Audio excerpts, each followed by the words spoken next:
All right. So one of the things I really wanted to talk about was sort of both misconceptions. A lot of it has to do with sort of fallacies and misconceptions of art. And I really wanted to talk about the technical definition of art versus what makes art good or bad.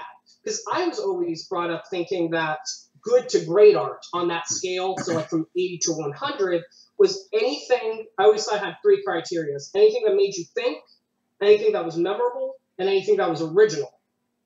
And that's where you get a bunch of sort of subjectivity arguments. And you obviously are a big believer, I think, in both. Objectivity probably more than subjectivity. And I kind of wanted to get your opinion on what is the criteria for something great, objectively great.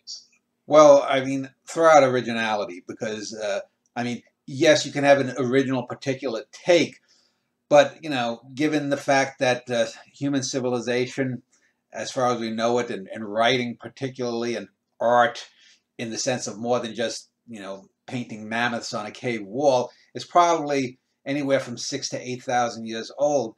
It's hard to be original. I mean, you can be original in a grand sense, but, you know, if you're going to do a love story or this, that, a crime story, there are going to be certain elements that are going to be there. But it's how you deploy the elements. I mean, you know, think of I don't know if you're gay or straight, but I'm straight. So imagine if I'm imagining Halle Berry or some Hollywood movie star, I can say, well, she has a beautifully shaped nose, she has round eyes, or she has feline eyes, she has a nice what do you call a jawline.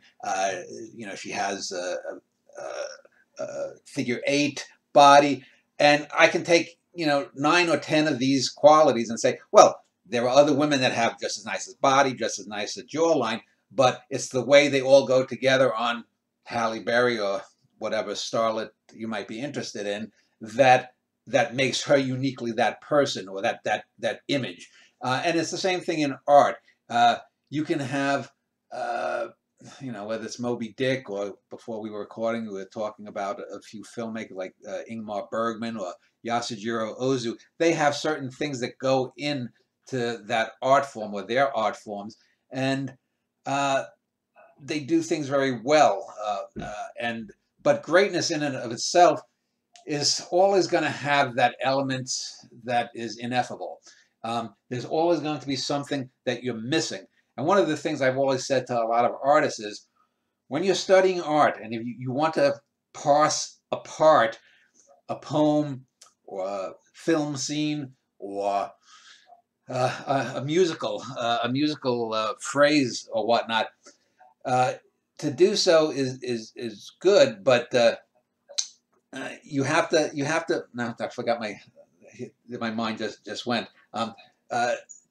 What was I saying here now? Geez, forgive me. I just worked a long shift overnight. So what the hell was I just saying? I'm sorry. Oh yeah, we were talking about art and originality. Yeah, art and originality, and how to parse apart greatness. Oh God, now I forgot my point. I'm sorry.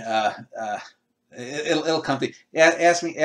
Well, basically, as far as greatness goes, there's going to be that ineffable quality. That's what I was talking about. The ineffability. Those things that you can't put your finger on. So, for example, if your part, I've always said, to know how to write well, it's better to look at something that's excellent or near great, because when you see the flaw gives you the in to the art or to the artist. You can say, well, that was almost a great poem, but the reason it didn't do that was because of this flaw. And that's like if you look at a tree knot and you can look inside the tree and you understand, it didn't work because of that.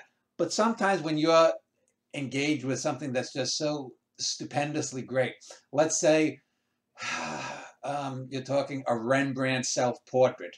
And I don't know if you've ever seen Rembrandt's self-portraits, but he was one of the first artists that with both charcoal and with paint really captured the human visage like it never was captured before. Before Rembrandt, paintings of people, you know, if you look at paintings from the 14 or 1500s, they look more like illustrations. They don't look like real people. Or Rembrandt got that reality. But Rembrandt was so great at it that someone wanting to be the next Rembrandt 50 years later would be like, well, how did he do that?